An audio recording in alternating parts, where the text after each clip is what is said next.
Hosting for the Dice Tower is generously provided by Cool Stuff Inc. Cool Stuff, in stock at coolstuffinc.com. Thanks for your support. The Dice Tower, episode 480. Video games! Wait, what? Well, kind of.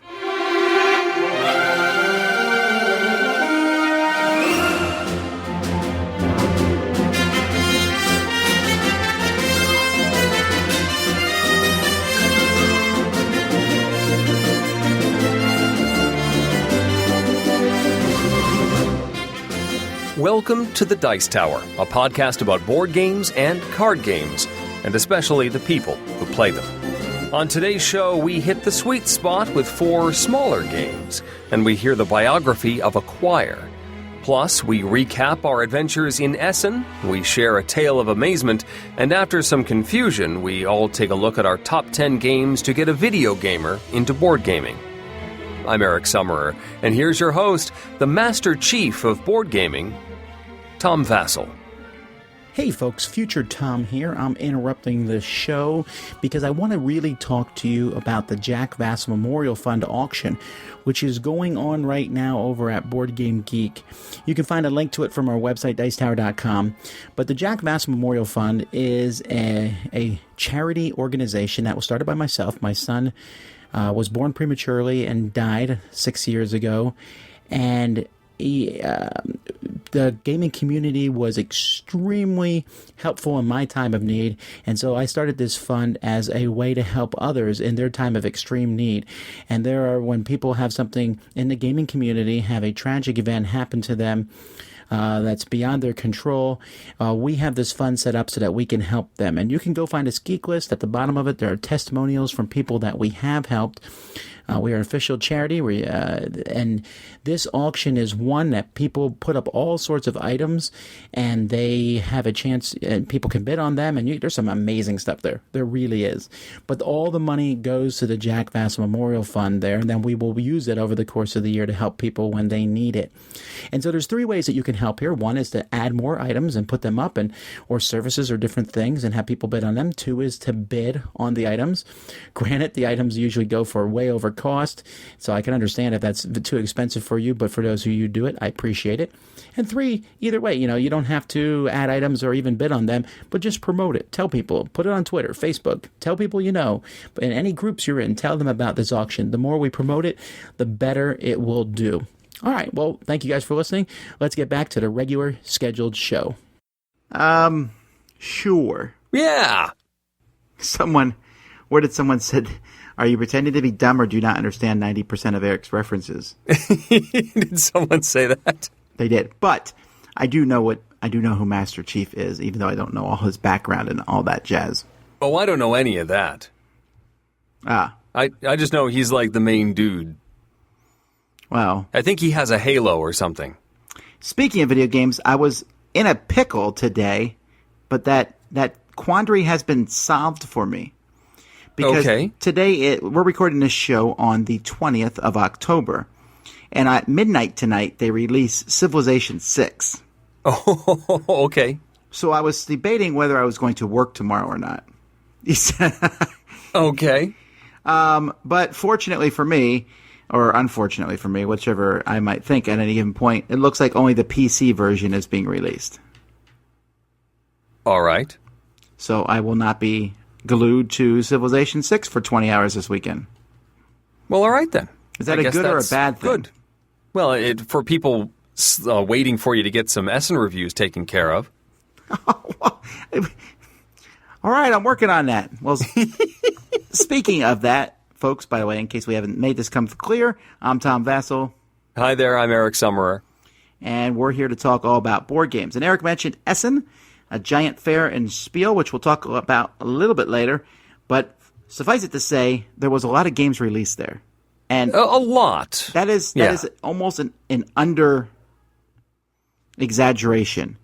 There's so many games released there. So I've talked about, let's go in order here. All right, we're going to talk about the hottest game of the convention that I can tell, and that's on Eric's list. It's your last one. Okay, that's going to be Terraforming Mars. which I've already played before, but I want to hear Eric's opinions on it. You had played before. I have played now once with the introductory scenario, and this is you are terraforming Mars. There's sort of like a group goal in this game. You've got a map of Mars, and you are trying to raise the temperature of Mars, raise the oxygen level of Mars, and also add water to Mars. And once all three of those, they call them global parameters, I think is the term.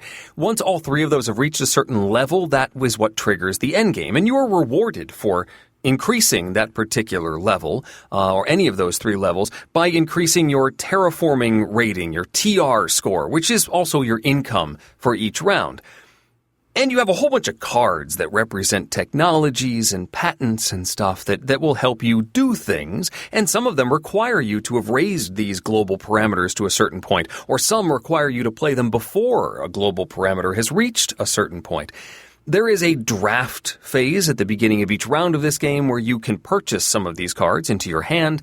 They all cost $3, regardless of how much it costs to actually play them. And there are various resources that can be used to build these cards or patent these technologies, and you're collecting them. You're trying to increase your income each round of these different resources. Some of these resources will help you raise those global parameters. Others will help you build certain things. And there are a ton of cards in Terraforming Mars. In fact, so many that they tell you at first to not add like a good, I want to say almost half of them. Maybe it's a third of them that get half added. Sounds right. Half? It's a lot of cards that they tell you to remove in your first game. And also each of these corporations that you start with, if you've never played before, you're supposed to play with one of these basic corporations that sort of simplify things a little bit.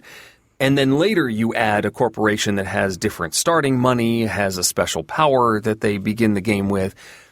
And so I have only played with the basic corporations and only that first half to 2/3 of the cards. Still, interesting game. It's kind of like a little like Agricola in the sense that you get an initial set of cards and you try and have to figure out how I'm going to get to these better cool cards by building through some of these smaller cards, these less expensive cards. You have to sort of make a plan and run with it. But each time you play, you're going to be faced with a totally different array of cards, and especially once you add these, what they call the corporate era cards, more complicated cards and more complicated starting civilizations, that I think it's really going to really show its true colors, to really blossom as a game. I liked it. My group was not quite as enamored with it in the sense that it's getting so much hype. Everyone loves it so much. They were like, well, all right, it was fun, but it wasn't the most amazing thing I've ever seen. Maybe that comes with those corporate era cards. Do you get a sense, Tom, of how it changes when you add in those more advanced cards? Well, first of all, I've never actually played with the base cards because I started looking at the corporate cards like, oh, special powers per player? I'm smart enough to play with these. And I would actually say that I think you should never play with the basic cards because even if you're learning the game, those corporate cards give you a sense of this is what you should do. Like, for example, one corporate card might give you a lot of steel and you get benefits when building steel buildings. Well, then that's what you do. Sure. Right? I mean, you don't have to follow that to the T. It's not like it ramrods you into a specific strategy, but at the same time, it does kind of give you that idea of, hey, I'm going to try this particular strategy. Because it goads me at least in that direction, and that's why I would use them. They're not that complicated. Yeah. And while I don't know that I would use all the cards for the first game, I definitely would never play without them again. Just because there's that much more diversity, that many more cool things going on. Yeah, I am very anxious to do it again with the full array of cards. Another thing that I really liked that I don't think I've seen in other games is, usually you get endgame scoring opportunities in lots of different games that give you points for having the most of something or a majority of something else. And in this game, these possible awards need to be funded before they are active as a possible endgame scoring. So one of the actions you can take is to say, I'm going to lay down $5 and activate the most resources of a specific type at the end of the game. Because I think at this point I'm producing more of that resource than anybody else. But because I've now put a flag in that and says this is worth points at the end of the game, other people may now start fighting me for it. And just because I'm the one that funded that award does not mean anything when it comes to actually getting that award at the end of the game. And in several of these that we played, somebody claimed it thinking they had plenty of cards or resource production to win that award, and somebody snuck up behind them and managed to either tie or pass them in the getting of this award, which is a neat concept. And it costs more if you wait too long to activate an award. Like the first one's only $5, but the second one is $8, and the third one is $15, something like that. And so you can hang back and say, I'm not going to activate one of these awards until I know for sure I can win it. But then it's going to cost you more money, and you might not have as much money to play with to do the other things you want to do during the course of the round. Interesting decisions, tough decisions, and you can never do as much as you'd like in Terraforming Mars. I really did like it. I'm not jumping from the rooftops yet, but that's a possibility once those extra cards are added. I think, though, that hopefully you can see why so many people like it, because it's very straightforward, right? You're going to, but in an offer, it has that kind of Race for the Galaxy feeling where, ooh, what combo will I get next game? Because especially when you add in all those cards, the number of combos that you have from game to game is going to be, I doubt you'll ever be able to replicate an experience from one game to the next. Okay, so that was game number 1 in the hotness for sure. I'm not actually sure what game number 2 was. Okay. But I think it's your second selection. Oh, yeah, you're right. What am I saying? That's Adrenaline. All right, so Adrenaline had been hyped up to me, and I actually don't follow games very closely before they're published. Partially because it's really hard to keep up with that. There's just so many games out there. And the other thing is I try to focus on, games that are actually out. But also, when the game comes out, then I kind of go into it, hopefully with less expectations. We just recorded, and we'll be posting this week, a list of our top 10 disappointing games. And disappointing games are that way because you go in, you're like, this is going to be amazing. And then it's not. You're not so excited. So Adrenaline, though, I had heard it was a first-person shooter and a Euro game, which seems like that they did not match. So essentially, they do, though. It's actually a first-person shooter area control game.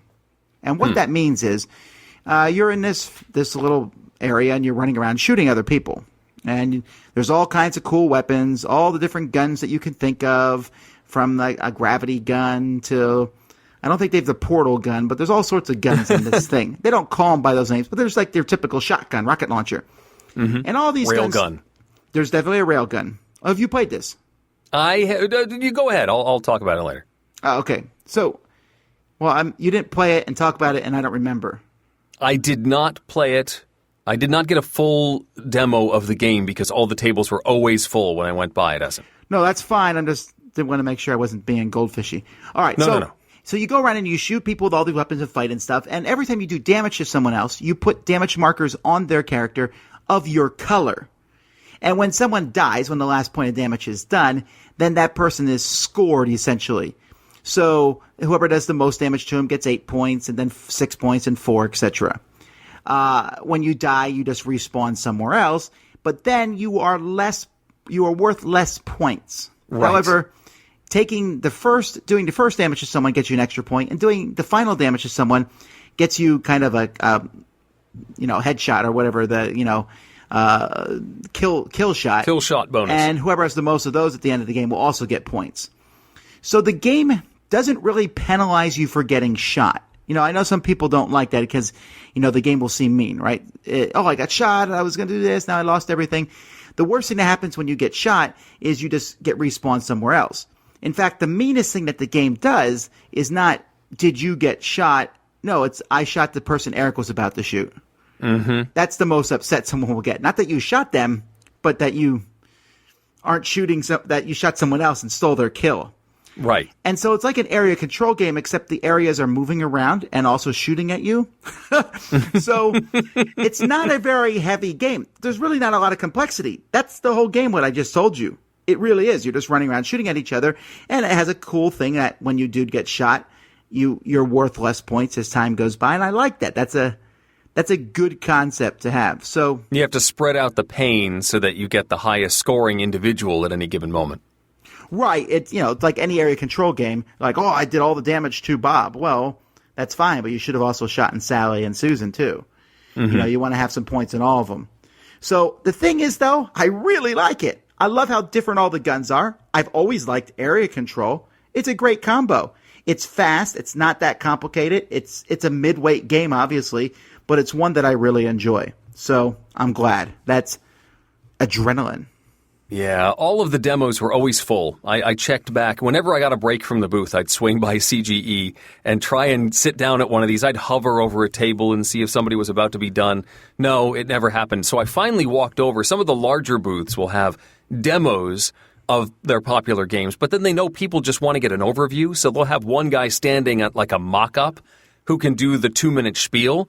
And so I walked over to that area of their booth and got the tail end of somebody's description and stood there waiting for him to start over again. And a group came over and wanted him to do the demo in Czech. So I got to hear the demo in Czech, and I heard area control and resource management. And those are the only English words in the demo.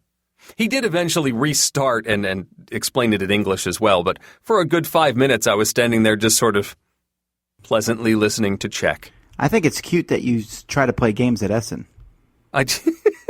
Try being the operative word. I got a few in. I don't even try. It's a lot of stress on me. Maybe. Okay, let's move now to...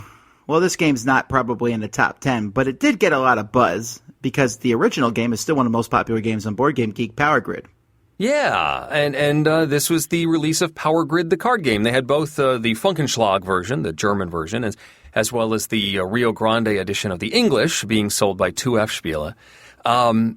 In Power Grid, the card game, it is replicating the Power Grid experience in about a third of the time and with no map. There's no connection costs. There's far less math because you're not totaling up those connection costs. And it is primarily auctions of power plants and the resource market. This is all done through cards. The power plants are almost identical, and they come out in a future market and a current market, just like the Big Brother board game. And you can bid on these. There's a lot more duplicates of starting bids in this version. So there might be several number 11 plants, and based on when they come out is how they get arranged in the order. So the newer plant will go behind the same numbered plant that's already out there. And you bid on these and can acquire up to 3 of them. They use the standard resources that you're familiar with if you've played Power Grid before.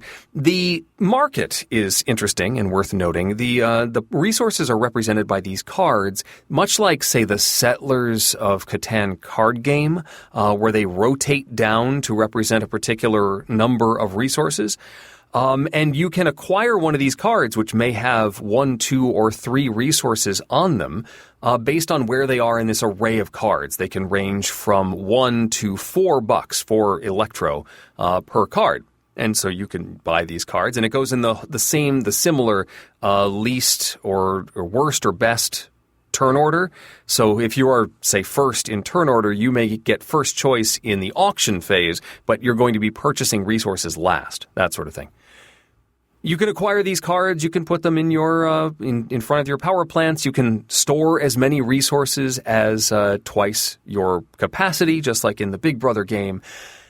Any change comes out in different cards that go in that first column that only cost 1. So if you buy more resources than you're able to hold, the change becomes very inexpensive resources that your opponents can now purchase, which is neat.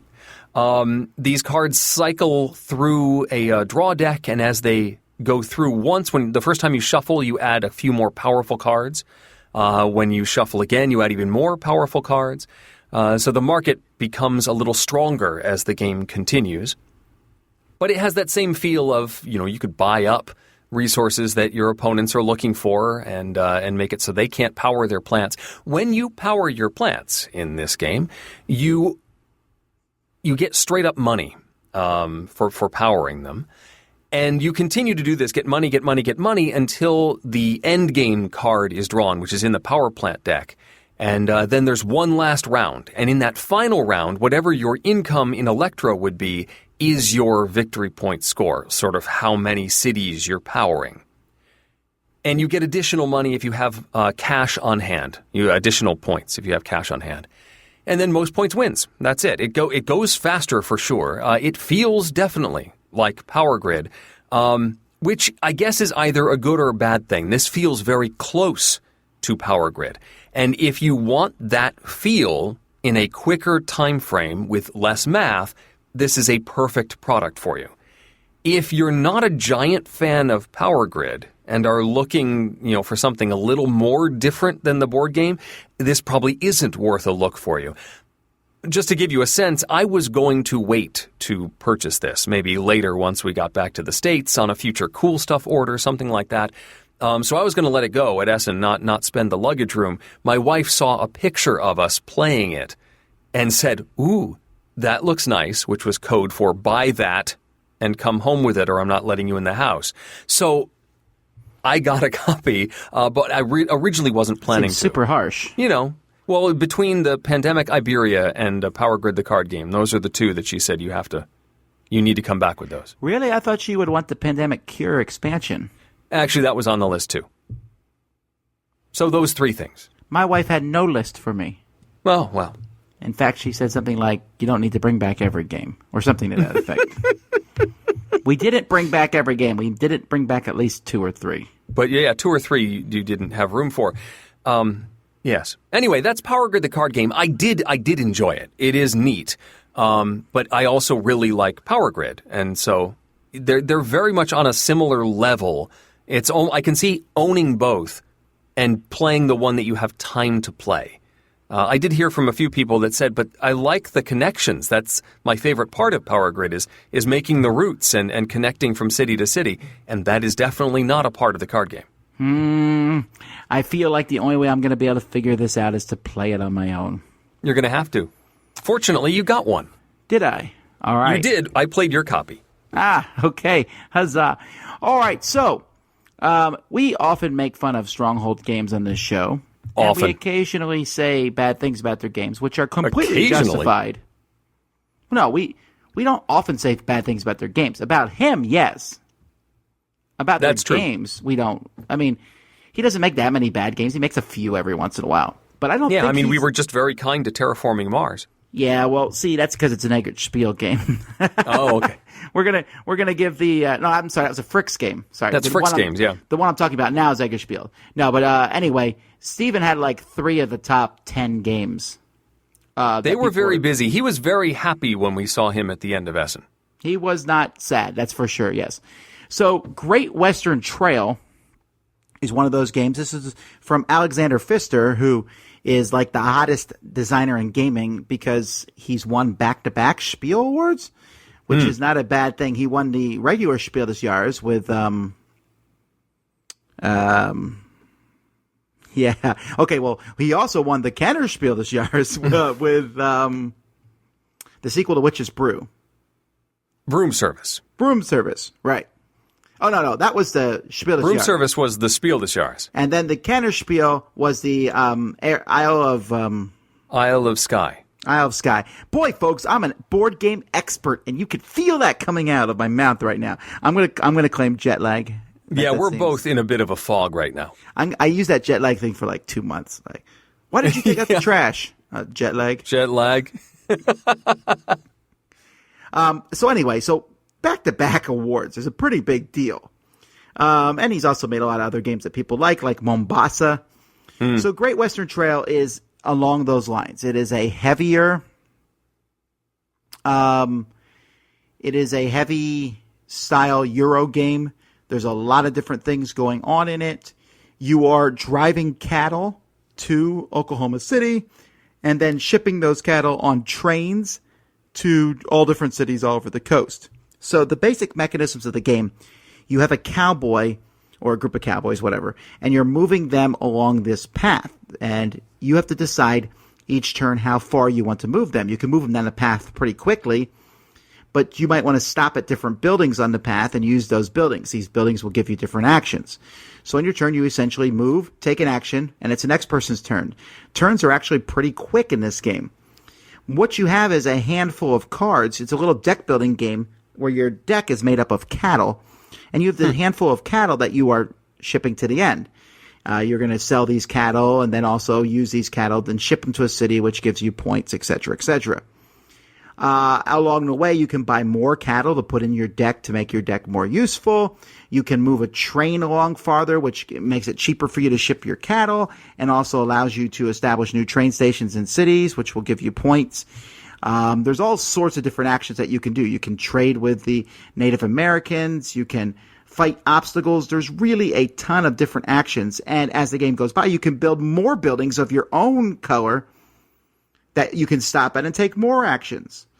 It also has this board where you have discs on it. It's a little similar to Scythe, actually, where when you do establish a train station or deliver cattle, you take a disc off this board and put it on the station or city you deliver the cattle to, which might give you points at the end of the game, but also makes your actions better. You might be able to move more spaces or have a hand of bigger cards. So like I said, the basis of the game is move, take an action, and then draw back up to 4. That's a turn. That seems pretty simple, right? Well, there's like 60 different actions. There's actions all over the board, and actions will be modified how many workers you have. As the game goes by, you're collecting cowboys and engineers and things. But it's very satisfying. I think it's very thematic. It's cowboys in a realistic way. You know, they're not shooting each other and stuff. None of that's in the game. It's essentially just getting cattle, driving them along, and selling them. But it works really well. It uses deck building in a minimalistic way, which I think is good. You know, not everything has to be... It's not like all about deck building. It's just a small thing. But I don't know. I really enjoyed it. There was a lot going on. Jason declared it like one of the best games of the year. Okay. So I think it's going to really appeal to Eurogamers, and it definitely was getting a lot of buzz at Essen itself. So I think you would like it, Eric. Okay. That's a Great Western Trail from Eggert Spiel and Stronghold Games. Now, of the two we have left, I think yours is probably higher up on the buzz list. Yes, but neither one of them is an Essen game, unless yours is, and I don't know about it. Well, I think it was. At least they were showing it off there. This was one of the few demos I actually got to do at Essen. After checking at CGE, I continued to the next game on my list. This was on my list of games to check out, and that is Chromosome, based primarily on the theme. So there's like this Antarctic research lab, and a meteorite has crashed nearby, and they brought a sample back, and it's full of alien microbes, and you play a strain of this alien microbe, and you are trying to survive the best that you can in this environment by spreading out and multiplying and evolving, sort of mutating and getting new powers and stuff. So you start out with sort of a little stack of your chits, your strain of virus, and you can grow by adding in more to this stack. You can split off, and you can move part of your stack, or you can move all of your stack to different rooms. There's some restrictions into how you move around. You might need a large stack to move into a certain area of the base, and maybe not as many in other areas. If you spread out, though, you have much weaker strains, and you can be attacked by the other players. All of these actions usually have some sort of cost, and you've got an array of, I guess they're chromosome cubes that are in different colors that represent sort of different specializations. There are some that help you manipulate energy very well, and there are others that are good for attacking or defending when you fight other strains. And so you will usually have to spend or sort of deactivate these cubes. You move them from one end of your player aid to the other to say, I've used this particular chromosome. And you can continue taking actions. mutating your strain so that you add more cubes into your array, giving you more actions, more flexibility, that sort of thing. But there's always a cost that comes with all of this. And once you have spent all of these, you can't reset until you pass, and everybody has to pass. You do sort of a radiation check to see if different strains survive, and then everybody gets to reset. But if you run out before other players, they're running circles around you while you are trying to do your thing. I enjoyed the customization of your strain and the choice to be able to focus on something. In fact, each of the strains has some special powers that only they can do, which is kind of cool. What I didn't like about this game is how punishing it can be. I mentioned that you can attack each other. And if you are attacked and you lose, it's a die roll. You sort of measure each other's strength, and you're going to roll a die. Each of the players has a certain number of re-rolls for the course of the game. And you can spend these re-rolls to make anybody re-roll a die. So there's a little bit of mitigation of luck, but still it's pretty annoying when you get a great roll and somebody says, nah, re-roll that. And then, if you get smacked down and you lose a significant number of your tokens, you're going to be hurting. And while everybody else is busy mutating and adding more abilities to their strain, you are busy trying to rebuild your forces and growing and trying to get your energy back, because you can have a charge on your tokens and they get flipped over. You're now discharged, and you have to find radiation in the base to try and recharge, and that takes time and energy while everybody else is, doing other things because they don't have to focus on that. So I found getting smacked down to be very punishing in this game. And I think ultimately it wasn't really something that appealed to me. I think it was a little too much in your face. I'd rather have the opportunity to play more with the customization options and the resource management options, as opposed to the in your face, I'm going to attack you now, and now you're stuck sort of going in circles for a little while. So a pass for me. It has some things I really enjoyed, but Chromosome was a little too in your face for me. I'm wondering if I would like it or not. We'll find out. All right, last game for me is a game that was released at Gen Con, and that's Islebound. This game is by Ryan Lockett. It's from Red Raven Games. It is in his same universe that most of his fantasy games are set in. In it, you are some sort of pirate, some ship owner, moving around, going from island to island, and trying to get the most fame, the most renown. And there's multiple ways to do that. So again, just like Great Western Trail, this is a move a ship, take an action. It's not quite as complicated as all that. You are basically going to move your ship, go to an island, take an action on an island. That might be getting some resources. There's wood and fish and books. You can then use those wood and fish to go on missions or to build buildings. These buildings will get you points and give you special abilities. You might try to conquer an island. You hire soldiers and sea serpents to attack an island, or you can take an island over through diplomacy. And there's some interesting facets to the game.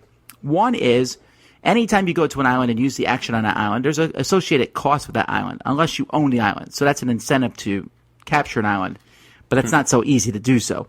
But so you pay this coin to like a central location, and one of the actions you can take, instead of taking an action on an island, you just take all those coins in the middle. So it has that no thanks thing going on. I like that the buildings all have different costs. Like this building might cost 3 wood and 2 fish, but it also might cost 6 coins. You can either build a building or buy a building, which is just like Le Havre. When you attack, you have soldiers and sea serpents, and you roll dice for each one that you use in the attack, and then you assign those dice to the different people in the attack, and that's how much damage they do, which is pretty much the same as the combat from Above and Below. So essentially, this game is cobbled together from a lot of other games. But that's okay. It works really well. In fact, it may be his best game. I'm hesitant to say it's better than City of Iron. I really like City of Iron. Okay. I do like it better than Above and Below. I think Above and Below has a very strong storytelling aspect to it, but the game wasn't as interesting here. The game is really fascinating. And all the different characters in this game, there's different characters on your ship that you use for different actions, can be flipped over to the other side, and then they have icons on that are compatible with Above and Below. So there's like a mini expansion for Above and Below in this game. Neat. Yeah, so I think you like Above and Below, right? I do, yeah. Yeah, so you're forced to buy this game now. Oh, I guess I am. But it's beautiful and looks good, as all of his games do. And once again, I mean, he hasn't had a dud yet. I mean, I wasn't as big of a fan of Above and Below as you, but I don't know. He's kind of a prodigy. Is that the right word? Mad genius. Because he's like the only person in the business I know who is like an excellent game designer and illustrator and graphic designer and publisher. Maybe Stegmaier? But he doesn't do his own art, I don't think. Right. Hey, you know, I was, I'll talk about the new Dominions in our next episode. I got the new Dominions in. And for some reason, I was looking at the artwork in Dominion, and some of the cards were illustrated by Ryan Lockett. Really? I thought that was kind of like an interesting piece of trivia. That's cool. Yeah, it's just an interesting thing I never thought about before. Because maybe when I first got Dominion, I didn't know who he was. Right? That was 2008. That was before Red Raven Games existed. Yeah. The more you know. Okay, well, let's learn now. Let's talk about an old game. Although this game, I just got in the mail today. Whoa. The newest version of it. Nice. So let's get started. Every game has a story, and this is one of them. Presenting Biography of a Board Game with your host, Professor Scott Rogers. This time I want to talk about the grandfather of the Eurogame, Sid Sackson's Acquire. Many of you know Sid Sackson as one of board gaming's premier collectors, who owned over 15,000 games in his lifetime, or as the author of A Gamut of Games, one of the first academic works on modern board gaming. But he was also a prolific game designer, inventing over 500 games in his lifetime. An engineer by trade, Sackson published his first design in Esquire magazine in 1946, but it wasn't until 1958 that he made his first sale. In his opinion, his first game, High Spirits, had a botched release, but his second published game is considered to be his masterpiece, Acquire. In Acquire, you're a real estate tycoon bidding against the other players for hotel chains. Each time a hotel chain gets acquired, money will be paid out to the top shareholders. The player who makes the most money by buying and selling stocks wins. Sackson pitched his game, originally called Vacation, to paper manufacturer 3M, who had a board game division at the time. Sackson's personal diaries mention his discussions about the improvement to the rules with 3M's project merchandiser Bill Carson. Over the course of their correspondence, Carson called Acquire the best game 3M's test panels have ever played. Emboldened by their faith in the game, 3M test marketed Acquire in 8 U.S. cities with full-colored newspaper ads. The game sold over 12,000 copies in the first year. Impressive considering the game only cost $6.98. Acquire was officially released in 1964 as part of 3M's Classic Bookshelf series. Acquire was picked up by German publisher Schmidt-Spiele in 1968. The company has kept the game in continuous publication. Their 1982 version, titled Hotel Koenig, has a unintentional sexual cover, while their 1993 version features a transparent board in pieces. Each hotel has a billboard topper to indicate which hotel belongs to which player. There are rumors that this version was discontinued due to litigation over unlicensed use of the names of the hotels. The influence of games like Acquire to the German gaming market cannot be overstated. In Sackson's own words, the Germans consider it the parents' duty to play games with their kids, but they avoid all war games. Acquire was a mass-market game that relied on skill, not luck, construction, not destruction. These games influenced young German game designers who went on to design what we call German-style or Eurogames. Acquire was so important to the Germans that it was awarded the very first Spiel des Jahres in 1979. When 3M sold their game library to Avalon Hill, Acquire was released again in 1978. Mayfair Games temporarily acquired the rights and published a version in 1996, which included special power tiles and new gameplay variants. When Avalon Hill was purchased by Hasbro, a large box edition of Acquire was released in 1999, also with a plastic board and miniature buildings, and a cover by Peter Whitley. In this version, the hotel chains were changed to technology companies to reflect the modern times. Acquire was again released by Hasbro in 2008, but this time with less expensive cardboard bits and chits. Recently, though, a new version of Acquire was seen at the ACD Games Day. This prototype featured the return of the plastic board and components. Acquire has been released internationally under several names including Cartel, Hotel Haie, and Investor. Acquire and Sid Sackson were both inducted into the Games Magazine Hall of Fame and the Academy of Adventure Gaming Arts and Design in 2011. Acquire is a game of savvy planning and corporate conquest, and its impact on board game design has truly stood the test of time. Until next time, this has been Biography of a Board Game with your host, Professor Scott Rogers. Tales of Amazement. As part of my college's freshman orientation week, I sponsored an afternoon of board gaming at the school library. I grabbed about 24 games from my collection to bring to the library to share. I wanted to have a diverse selection of games that would be quick to teach and play. Some of the titles included Coup, Codenames, Red 7, Anomia, Doodle Quest, and Jungle Speed. I also grabbed some eye candy like Hamster Roll, Rhino Hero, Click Clack Lumberjack, Lupin Chewy, Cash and Guns, and Rumus. I arrived with plenty of time to set up the games all around the library tables, creating an inviting atmosphere for a crop of new potential gamers. The event was scheduled to begin at 1, but I knew that the lunch program sometimes went long. I waited. 15 minutes. 30 minutes. Nobody. 45 minutes. Nothing. A full hour passed until the first students showed up. A young fellow by the name of J.C. and a trio of girls. I took them around the room and introduced them to a variety of games. They seemed intrigued and curious. In particular, the girls seemed to love Doodle Quest, but they had to leave after 30 minutes to get to their athletic practice. The rest of the afternoon was spent with J.C. playing games. Fun, but not the rollicking, lively group I was hoping for. At 5 p.m., I sadly packed up my bags and headed home, thinking my foray into gaming evangelism was done for the day. I still had much to do in preparing for other orientation activities and my classes. Later that evening, I returned to campus to post flyers in the dorms for a lunch meeting for all science students. As I wandered through the commons room in the girls' dormitory, I saw a large group of young women excitedly gathered around a table. I recognized the 3 girls who had stopped by the library. I was surprised to see that they were opening up a copy of Cash and Guns. One of them saw me and proudly yelled that they had run down to our local game store and purchased a new game. They asked if I would be willing to teach them. Of course, I said, and helped them get started before heading home with a big smile plastered on my face.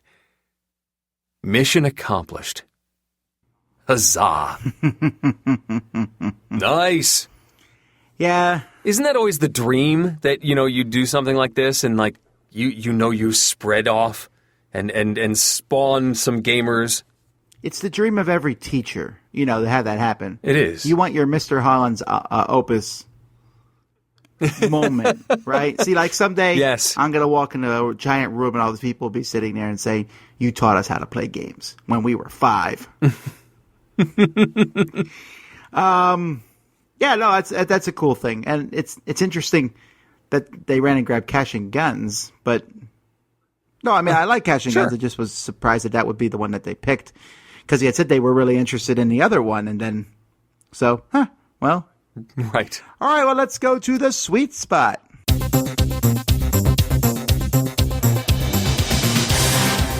Now it's time to aim for the sweet spot with Glenn Flaherty. Hi, everyone. This is Glenn Flaherty for the Sweet Spot. And this week, we're going to talk about 4 little games for you that are very inexpensive and you can pick up without much stress. So the first one you want to look for is a party game called Twissosity. And if you're trying to find it on Board Game Geek, look, you're going to spell it Twisto City. And in this game, you are saying tongue twisters and different characters, like a pirate or a valley girl. And I played it a couple times, and it's a hit with some people. Like if you like charades, that's totally going to be up your boat. The artwork in it is amazing. The artwork, the production inside and out of that is quite remarkable. It's one of the best small games I think I've ever bought from top to bottom. So that's Twisto City. Number 2, if you're into Choose Your Adventure or you're looking for something very affordable or something for a kid, try out, you can try Stowaway 52. This is basically like an Unbound Choose Your Adventure book. The difference being that along the way, you keep some of the cards that represent pages of the story. You keep the cards as items for future use. And according to the designer of the game, who I interviewed, there are clues in it that tell you where to go. So that you can check that one out, see if that's for you. Can't get much more affordable than this. A free print and play called Escape of the Dead. In this game, what you're doing is you are in a house and zombies are coming at you. You're trying to pick off the zombies, fortify your house with wood logs probably, and you're trying to fix your car so you can make a getaway. And you're deciding, you're rolling dice, where do you want to allocate them? You're trying to survive so many turns. I thought it was really cool. If you're trying to make your own game, I would suggest downloading this and see how it works. It's really cool, really fast. I think there's a lot there. And the last thing I want to mention is a game I just played called Unreal Estate. In this game, what you're doing is, imagine Machikaro meets Princess Bride and Ascension in a way, because there's drafting. Let's just say that. So what happens in this game is there's a project row of cards, and you're choosing what cards here you want to pick into your hand. And then you only get one action. You can pick up a card or you can play a card. And so you pick up the card, and any card that no one picked up, they get pushed aside to a scrap pile. However, what is in the scrap pile acts as a multiplier for the value of the card you did pick. So if they're the same kind of card. So the cards you pick kind of depend on what's already out there, what's in the scrap pile. You try to go back and forth. The art on it is so cool, and it's hand done. It is very whimsical. I really like that game. And that's a fast one. It plays very quickly, 20 minutes. The game's over when you get through the stack. So the games, again, that I would suggest, Twisto City, party game, Stowaway 52 for a little kid. Escape of the Dead is free print and play, and Unreal Estate, that's a fun little drafting game. Guys, thank you so much. Talk to you soon. Okay, folks. Well, before we get to our top 10 list, we should talk briefly about Essen. Briefly. And, of course, we always want to start off these things by saying a huge thank you to everybody who came by. And I feel like everybody did come by. It certainly seemed like it at times, yes. And that's with us being in the back in Hall 6. So this year they added 2 halls. So Eric and I have gone 3 years in a row now. Correct. Right. So 3 years ago they had just opened Hall 4, which was the Hall of Sadness. The games there were not... The only game I can remember from Hall 4 that's still talked about is Medieval Academy. True. Yes. Then last year they added... They closed Hall 4. Well, they used Hall 4 for a giant Catan game, which you notice they didn't do this year. No. And they opened up Hall 7, which was like twice the size of Hall 4. So this year they opened Hall 4 back up, shrank the size of Hall 7 in half, and added half of Hall 6. Still not sure why they did that, but whatever. Yeah. Sure, whatever. Well, I mean, maybe we were using more than half of Hall 7 and 6. It would be hard for me to judge. Yeah. I'm sure that there's some sort of formula for using the space. Probably more accurate would be if, how many square meters the whole convention was taking up. Well, there definitely was more people there this year. I think that's a... Okay, I don't know maybe about people because I haven't seen the numbers yet from Essen, but there was definitely more publishers. I could easily, I think, list you the publishers that were not there. In fact, one of the publishers was not there. I called up and guaranteed that they would be there next year. So, yes, next year you will be able to buy Onitama. Just saying. Yes. A number of people came to the booth. Where can I get this? Why aren't you selling this? I'm sorry, they're not here. So it was really intriguing. Before we started recording, Eric and I were talking about the show, and I was just saying that it's easily the most exhausting show we do. Yes. It's a weird combination of jet lag and just input. There's just so much going on. Crowds. I think just the communication hurdles that you sometimes run into in an international fair like this. Most of the time you can communicate in English without any real difficulty. But occasionally going to like buy food or something, you have to switch back to the couple of German phrases and words to communicate well. It's a lot to maintain for as long as you have to maintain it. Essen goes for an extra hour in comparison to other conventions that we do. It goes till 7 p.m. as opposed to 6 p.m. And surprisingly, that extra hour is pretty draining.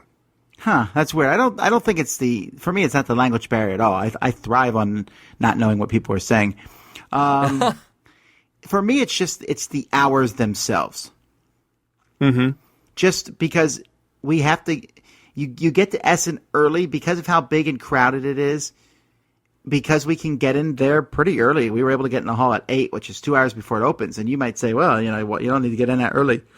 Well, we would spend half that time setting up our booth, and the other half trying to run around and talk to publishers before everybody came in, because there's a lot of people coming in. So that's, so you get in there at 8, and then we leave at 7, and there is literally no break throughout the day.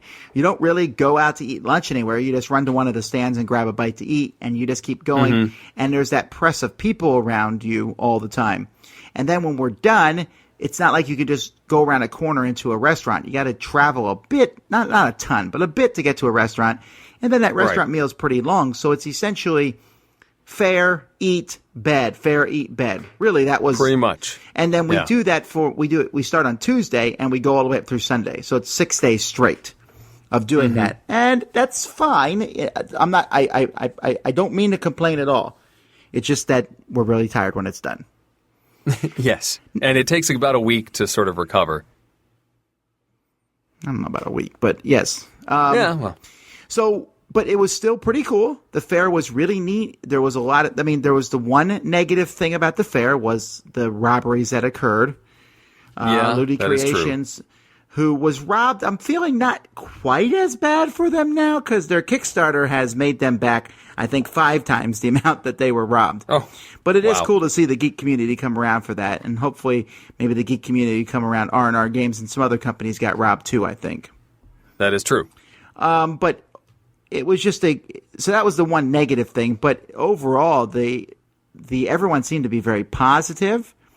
I don't know that there's any games that were like smash hits. I mean, don't get me wrong, people were really liking Terraforming Mars and things like that. Mm-hmm.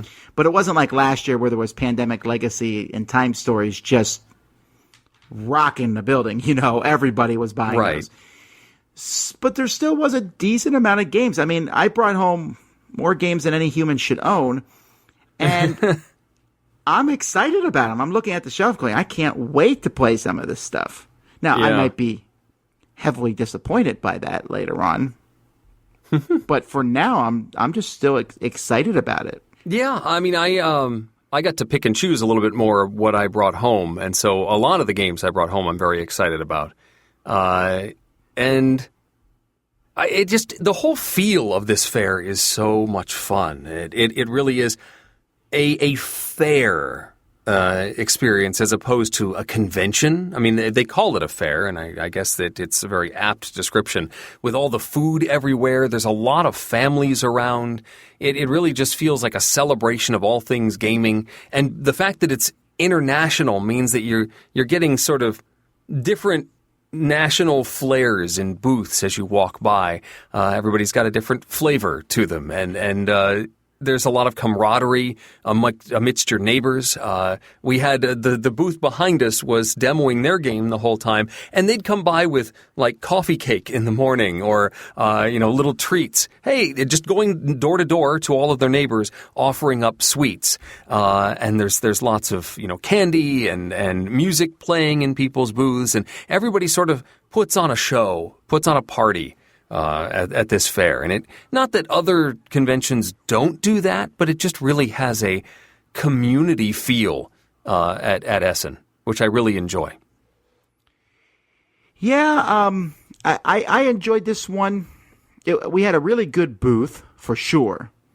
We were in the very back, but I did not mind being in the back because people were able to come see us pretty easily. And that way, I think I actually like being in the back because when people stop to talk to us, I don't feel like they're blocking the hallway. Right. No, we didn't have those issues at all.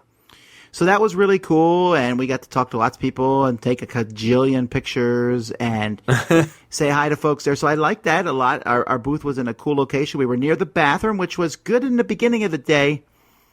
Not so hot in the end. That's one thing I don't like about that hall. It seems like there's very few bathrooms, and they're very crowded. Yes.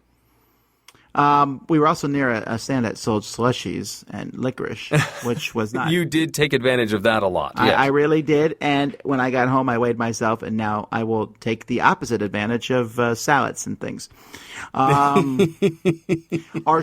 live show, which you heard on our last episode, I was really happy with how that went. That was really fun. That's a cool room. The only one mic works at a time thing was a little odd and annoying.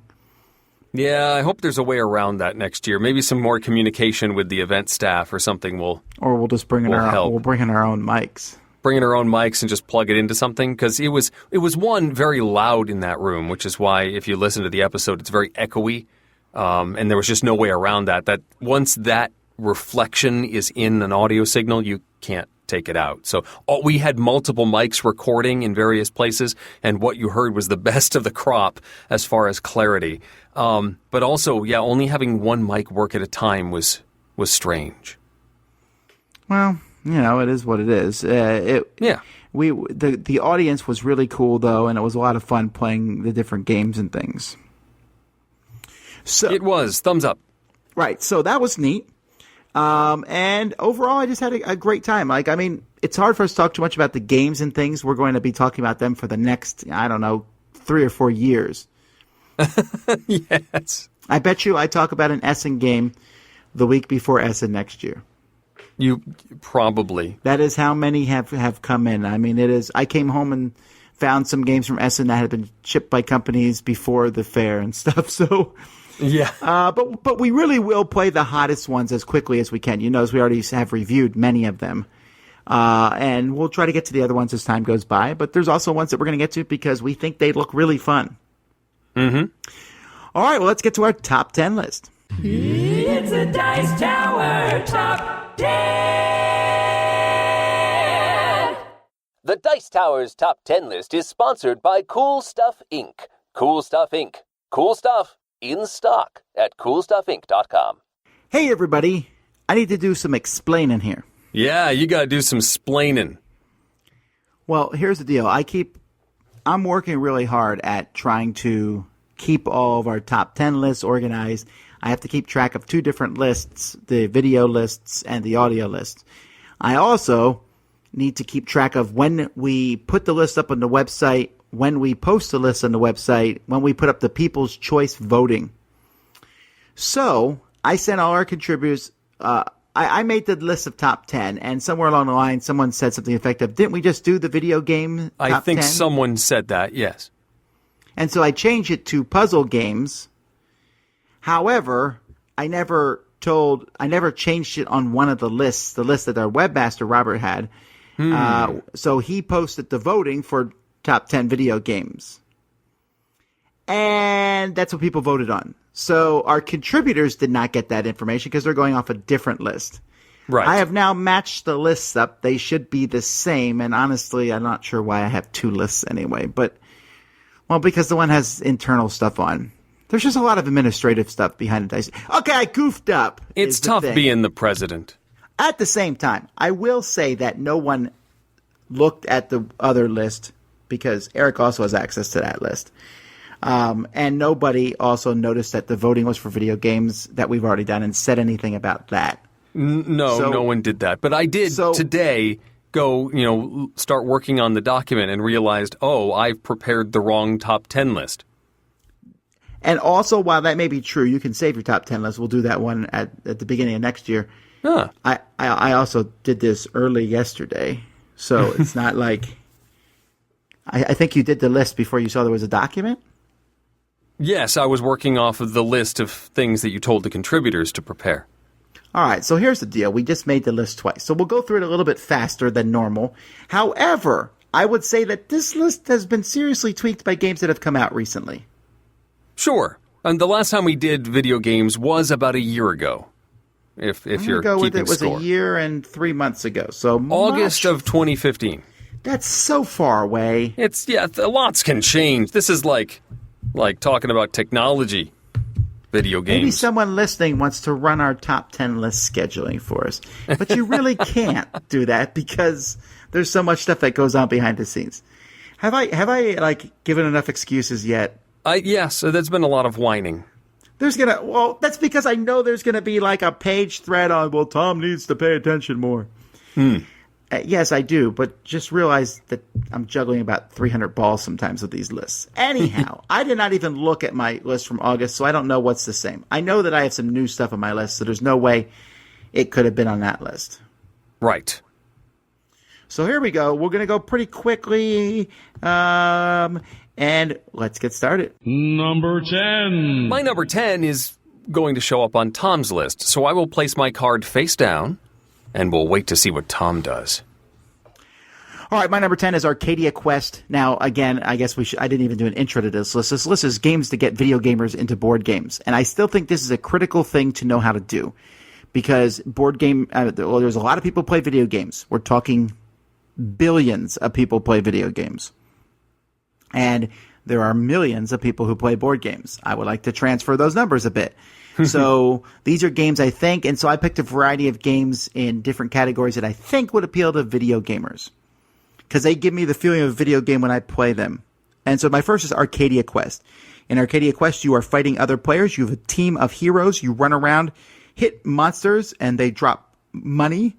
You then upgrade to weapons and go around and fight. Gauntlet style almost, but you're also fighting the other players. Silly, tons of fun. It's in my top 10 favorite games, Arcadia Quest. Number 9. One of the largest growing segments of the video game industry is the casual, light puzzle game contingent, and Fits is a game that would really work for that group. That's an acronym for Fill in the Spaces. It's a Reiner Knizia game that's a lot like Tetris. You got these big boards, plastic sort of ramps, and you will draw a particular piece. There are all sorts of different shapes, and you have to slide that piece down, trying to cover up some spaces and not cover up other spaces. It runs over multiple rounds with slightly different rules each round. It's a very fun game that appeals to lots of different people, much as Tetris itself would do. Fits, my number 9. My number 9 is... That's a good choice, though, by the way, Eric. I forgot that one existed. My number 9 is Mechs vs. Minions. That's right. We're talking about a game that we keep talking about all the time. However, I will say this. The game is actually already in people's hands. Really? They did the pre-order for it last week while we were at Essen, and that was, I know, many people had a nightmare because everyone and their brother wanted one of these.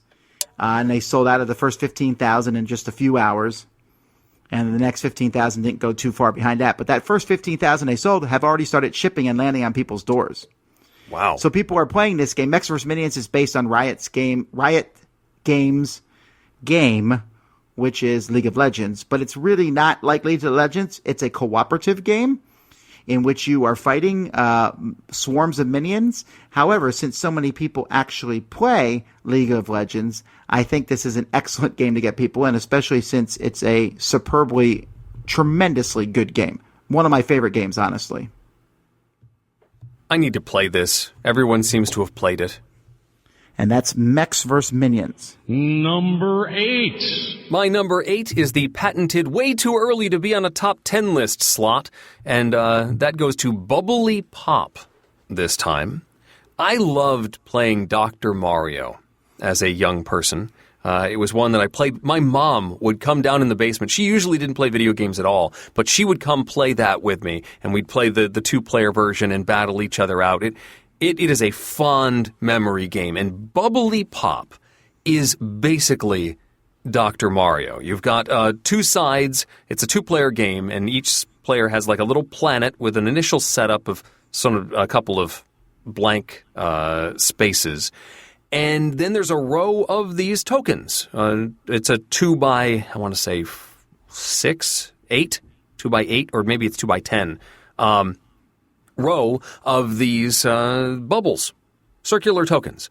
And on your turn, you switch 2 of them to adjacent ones, and then drop 2 adjacent bubbles into your side of the board. You are trying to, of course, match 3 or more of the same color, which will cause them to, 1, disappear, and 2, trigger a special ability, sometimes sending bubbles over to your opponent's side, letting you switch extra things, send extra things away, destroy extra things, all sorts of stuff. You are trying to either score more points than your opponent in the collection of things that you have made disappear on your side, or completely overwhelm your opponent and cause them to lose. And fill up their side of the board so that they can no longer fit any more bubbles. And that's about it. It's even goes so far as to have a single-player mode with sort of a puzzle version where you set up an array on the other side and try and get rid of all the bubbles on the opponent's side before you run out of space. Neat game. I have not played it to its full capacity yet, but definitely if you are a fan of Dr. Mario or other puzzle games of that ilk, puzzle video games, Bubbly Pop is worth a look. It's my number 8. I feel like you just snuck a whole review in there. I know, I kind of did. I got a little out of hand.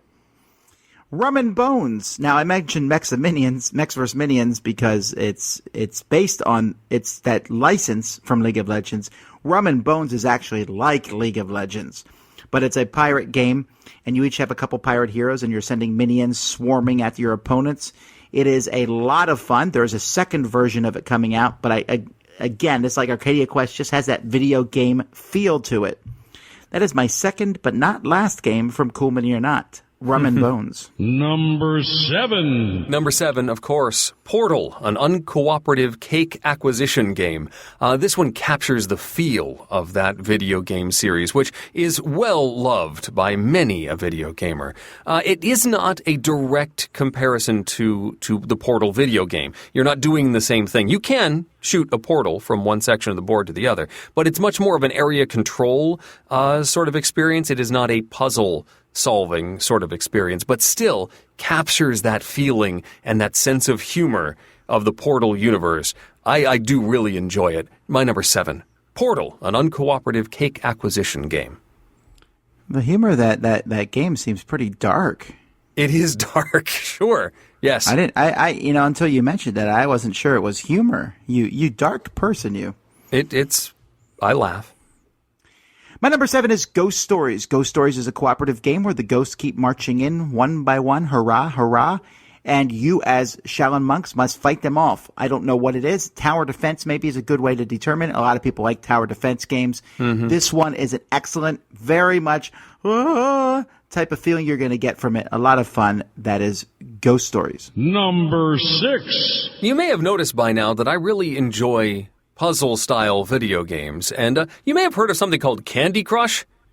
Any of the Match 3 style games will be very familiar if you are playing Paradox, which is a game about fixing timelines, but in order to acquire the resources you need to fix these timelines and acquire the cards that will, earn you points at the end of the game, you need these resources, and you get them through a 5x5 array of tokens. You will flip-flop 1 or 2 sets of these, hopefully creating rows of 4 or 5, which earn you resources, which you can then use to claim cards. Make sense? Yes, it's a lot like Candy Crush, or the Futurama game, or Marvel Puzzle Quest, stuff like that. Paradox, my number 6. My number 6 is Yomi, which is basically a 2-player Street Fighter game. I actually like BattleCon, War of Indians and Devastation better than Yomi, but I think Yomi is easier to get into, or at least to play. I gave you a deck of cards. Sarah, let's play 2 cards, see what happens. It's like rock, paper, scissors, but there's a lot more going on than that. And I think that's just easier. War of Indites is much more in depth, and I think it has way more strategy, and I personally like it better. So that one might work too. But for now, I think because of its simplicity, at least of jumping into it, I'm going to say Yomi. Sure. This was my number 10 as well. I think because playing something like Street Fighter is very much about action and counteraction and anticipating your opponent's moves, that is very much the mechanism of Yomi, where you are trying to figure out what your opponent is going to do at that moment and playing the proper card to counter it. That's the whole thing. I think it emulates that style of game very, very well. That's Yomi. Number 5. My number 5 was my number 1 on this list a year ago. I still adore this game, and that's Wacky Wit. It is a direct emulation of Pac-Man. The full deluxe version, which I wholeheartedly recommend because it has a real nice chunky feel to it, has magnetic pellets.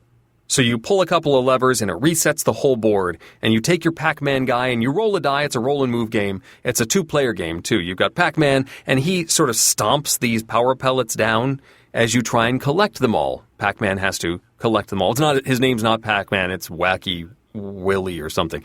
And then you've got the ghost player, and they're rolling dice, which allows them to move the different ghosts around trying to catch Wacky Wit Guy. And if you knock out Wacky Wit Guy 3 times, all 3 of their lives, then the ghost player wins. But if Wacky Wit Guy is able to stomp on all of the pellets, then he's going to win. Very much Pac-Man, very fun. Wacky Wit, number 5. Now, we should point out, Eric, to the people the price of this game. I mean, that's only a fair thing to do. That is true. There's 2 different sizes of the version that I'm talking about with the magnetic pieces, and I think it's in the 200 to 300 euro range. It is not a cheap game. There is, I believe, an inexpensive version that is in the 20 to 30 euro range, which is just a rollout mat with some cubes. So you can still play the same game. It just isn't nearly as cool as the deluxe version. All right, my number 5 is Level 7 Omega Protocol. This is from Gale Force 9, and it is just basically XCOM, the board game. Yes, I know that XCOM, the board game, exists, and it's a very fun game, but I think that this game encapsulates moving around and not knowing aliens are going to pop out of the vents and get you, and they're scary and all that. I really like this game. I think it's a lot of fun. It lets one person play the aliens, everyone else play the humans. It's good for a good shoot-'em-up action fun. That's Level 7 Omega Protocol. Number 4. Number 4, Tom and I have synced up on, and that is Potion Explosion, which uses marbles on a cool track with 5 tracks on it to allow you to do more of this. It's not really match 3. It's remove a marble and hope that you collect or connect 2 like colors so that they explode and create cascades, and you collect a whole bunch of marbles. These marbles are then used as resources to complete potions, and the potions let you do cool things like manipulate the marbles so you can create more potions. It's a vicious cycle, but it's a lot of fun. My wife adores Potion Explosion. Yeah, I haven't played this Paradox game yet, so I don't know how that one compares. You obviously have this one ranked higher than this Paradox, but why Paradox might be Candy Crush, Potion Explosion is Bejeweled, maybe? No, I mean, Bejeweled is also a match 3 style of game. It doesn't allow you to flip-flop horizontally like Candy Crush would.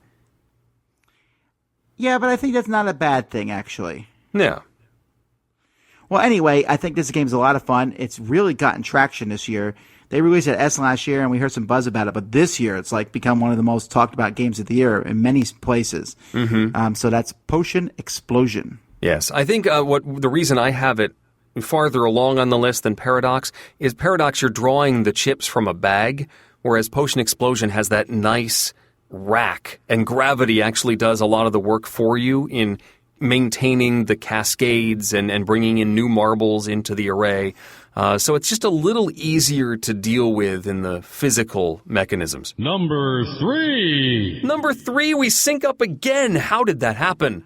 This is a game from Z-Man called The Battle at Kemble's Cascade, which creates like a Galaga-style adventure. As you fly your ships around, you upgrade it with weapons, you face bosses. It's got a scrolling mechanism with these trays that keep bringing out new stuff. It's really neat.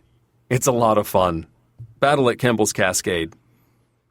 Yeah, if you like that whole scrolling thing, this is a very unique game. It's interesting, this one, to me, because I actually still have it in my collection, and part of it is because of how unique and intriguing it is, but it is pretty fun, too. It's just, it gives you that same feeling of those old games where you sit down and put a quarter in and just fly your ship until you died, because you knew you were going to die. At least I did. There's no way I could ever have that hand-eye coordination for these. Not without like a billion quarters. But just a lot of fun, and it has that cool old-school graphics and the big boss showing up at the end. Oh, yeah. A really cool game. So that's Battle at Kemble's Cascade. If you ever get rid of this, I want dibs on those cool ships you've got. Those may already been claimed. What? I don't know. How do you know I have those ships? Because I gave them to you. They said, oh, yeah, give these to the Dice Tower. And I said I could just keep these and Tom would never know. All right, here you go. That's true. They are really cool ships, though, aren't they? They are. Number 2. Number 2 is Spectre Ops, which really tries to emulate, in fact, as its goal in creating the game, Emerson Matsuuchi said, I want to make a game that is like Metal Gear Solid, where you're sneaking around and trying to avoid detection, but if you do get detected, then there's sort of a chase that's going to happen. And I think he's done a pretty nice job making that happen. So if you're a fan of Metal Gear Solid, Spectre Ops is worth a look. Number 2. My number 2 is Project Elite. This is another game I feel like I've been talking about a lot lately. This fast-paced, miniature-killing cooperative game where aliens are just pouring in, and you have to work together. But the fast-pacedness, the fun of rolling dice as quickly as you can, grabbing miniatures, throwing them off the board, seeing more aliens come on the board, seeing a big boss come on the board, and everyone has to work together to kill him. I really think that would appeal to video gamers. It is a ton of fun. So that's my number 2, Project Elite. And finally, number 1. Number 1 is a lot like something that's, let's say, Final Fantasy Tactics. Or maybe if you want something a little faster, that's I can't even remember the name of these games. There are these little skirmish games where you're just in a pit and you just are battling things out and shooting spells and fireballs and all sorts of craziness. This is Crossmaster Arena. But don't be throwing the Final Fantasy Tactics around there like willy-nilly. That's the greatest video game ever designed, and I like Crossmaster Arena, but come on now. Isn't it? It's a grid-based game. You've got range, you've got spells, you've got special abilities. How is it not like Final Fantasy Tactics? It's like giving someone a bike and saying this is just like a car. Yes, they both have wheels. Yes, they both move, but you can't. You're just not allowed to do it, Eric. All right. So, it's still my number 1, and it's still a lot of fun. Crossmaster Arena. No. You can talk about it. I'm just saying don't compare it to Final Fantasy Tactics. It's just not allowed. Okay. I haven't played FFT very much at all. So I guess I may be overstepping my bounds. Sorry. I'm one of those nerds. Don't talk about my precious intellectual property that I love. In my mind, they're very similar, and I enjoy it. Crossmaster. Okay. All right, my number 1 is X-Wing miniatures games because you're flying X-Wings around and shooting at each other. And I think most video gamers probably like Star Wars to some degree, and they would like the coolness of flying the ships around. It has that same kind of fly stuff around and shoot at each other in video games. I think that's pretty cool. So, those are the top 10 that we have. Now let's listen to our contributors talk about something that's not what we were talking about at all. Totally different, yeah.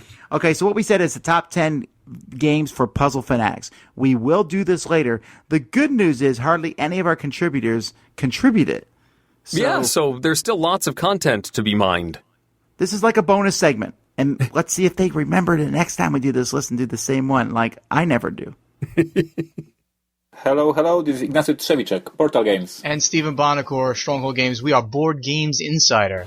And for me, the best game to recommend to the puzzle fanatic would be one of the games from the company called Think Fun, and probably I would go for the Tip Over game, which I really love and is in my collection for years. Tip Over from Think Fun. I'm a big fan of Bolocus. I think it's pronounced Bolocus, not Bolocus, and that's a game where you're fitting pieces and trying to outmaneuver your opponents to get them placed onto the board in the best way. Very puzzly and very just cool looking pieces. Bolocus. It's Roy Canny from Epic Gaming Night, and if you're looking for exciting puzzles, it's got to be Time Stories. There's all sorts of different scenarios that whisk you off into far-off lands. There's crazy puzzles where you have to try to figure out how to do everything within the amount of time given, and then you loop back around and try to solve all these different things working together as a team. So for puzzles, Time Stories. This is Professor Scott Rogers from Biography of a Board Game. And what board game would I select for a puzzle fanatic? Well, let's think about what a puzzle fanatic likes. They like putting pieces together, they like watching an image emerge, maybe even watching it grow, and obviously they like things that make them think. So I think the game that best fits that criteria is the classic game Carcassonne. In it, you are using the tiles that fit together like puzzle pieces. You're watching the landscape grow and pictures emerging as the castles connect and the roads get longer. And obviously there's a fair amount of thinking involved where you think about where can I place my meeples and how can I maximize their placement for points. Plus Carcassonne is a fantastic gateway game. So that would be my choice for a puzzle fanatic, the game Carcassonne. All right, so let's see what the People's Choice said. Number 10 is Mechs vs. Minions. Look how fast that's already on the list. That didn't take long. Number 9 is Pandemic, which is a very interesting choice. I guess maybe just because it's a great game to teach anybody? Maybe. Then we have Arcadia Quest, which I agree with. Number 7, Descent. Number 6, Dead of Winter. Number 5, The New Mansions of Madness. And I can certainly see that. That's a good one. Time Stories, also a good one. Technically, for people who like those point and Myst click. is a video game. Right. Or King's Quest and all that old stuff. Then 3 is King of Tokyo. 2 is Imperial Assault. And number 1 is XCOM. I don't know that video gamers would like XCOM that much. I don't know. It's hard to tell. All right. All right, well, that was one of my 3 top 10 mistakes I make over the course of a year. 3? I don't make that top 10 many mistakes. Sorry, just top 10 mistakes. You're fine. You're still under your quota. I'm trying to... Okay. Who puts this script together, Eric? Every week, I work hard on this script. Yeah, it's true. You work very hard. Let's get to the next. Let's get to the next show. Anyway, if you like, what are your top 10 favorite video games? You've already told us a year ago, but you can tell us again in the comments, and I'm so excited, looking forward to them. Until next time, I'm Tom Vassel. I'm Eric Summerer, and you've been listening to The Dice Tower. Thank you for listening. Promotional consideration has been provided by game publishers in the form of review copies of games. This episode, number 480, was recorded on October 20th, 2016. Coming up next week, what is the difference between a sport and a game? Find out what our contributors have to say. Support for this podcast comes from listeners like you. Thank you for your continued support. And speaking of support, the Jack Vassel Memorial Fund is dedicated to providing support to members of the board gaming community in their hour of need. The fund's annual auction is live now. Discover pages upon pages of rare and not so rare items and help raise money to support the fund's mission. Find the link on Board Game Geek or visit jackvassel.org. The Dice Tower is produced by Tom and me, with production assistance from Jason Thompson, Itai Perez, Eric Matthews, and Rob Searing. Our theme was composed by Timothy Pinkham. Heat wave relief during a power outage provided by And Then We Held Fans. And hosting is provided by Cool Stuff Inc., where you can find great games at great prices at CoolStuffInc.com. We love feedback. Visit the Dice Tower Guild at BoardGameGeek.com. Email us at Dicetower@gmail.com or follow us on Facebook. And of course, you can find more from the Dice Tower Network, including Board Gamers Anonymous, Board Game Corner, The Snakes Cast, Rolling Dice and Taking Names, The Geek All-Stars, Dukes of Dice, and Board Game Breakfast at DicetowerNetwork.com. Until next time, from all the gang at the Dice Tower, have fun gaming. Stay tuned next week for our top 10 games to get video gamers into gaming. And the week after that, it's a live show from Essen. You've made that exact same joke last time this happened. It bears repeating. We're just a modern podcast. We get people constant updates, except when they ask for them. Then we refuse to do it. Exactly, yes.